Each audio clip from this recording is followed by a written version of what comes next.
İnşallah İndi razı bu olsun. vazı almaq istəyən kimdir? Özü gəlsin, yaxınlaşsın. Hə, siz almaq istəyirsiniz, sakitcə dayanmısınız. Çıxmır da 200'ü çıxmır. Səs çıxmır, yoxsa 200 çıxmır sizdən? 200'ü çıxmır. Ay, sizi Allah saxlasın. Neçədə qalmısan qaqa? Şimdiki maşından 5600 pul verir. Belə baxanda qaqa ver gəlsin. Vermir daha. Ben Vermir, maşın sahibi vermir. Özə tempo. Nazlı xanım mənim qaran olyettim var, meyxana dedim. Hə, Qaran olyetini necə reklam eləsə, həmən gündə götürür aparırlar. hə. Şirinlik, əlin cibində olsun, tez ol, tez ol. Hə, yeniyək.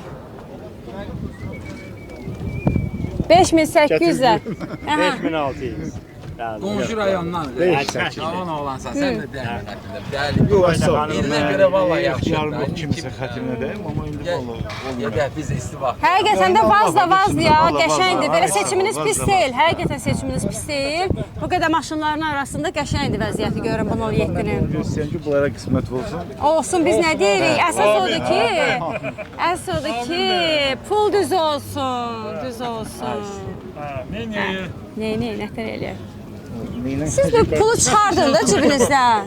Pul cibdədir, azlıq. 100 manatı çıxart da bir, bax göstərdin ki, bax pul cibimdədir. Pul cibimdədir, Bəlkə bilir, zarafat bilir. eləyirsiniz. Yox, heç- yox. Sonra bir qırmızı yüzlükdən çıxarıb. Yoxsa dollar da bilmirəm. Pul cibdədir. Pul cibdə oları bilirəm, amma maşın bazarına gəlmişkən hərəkət eləmək lazımdır da. Hərəkət deyirik də.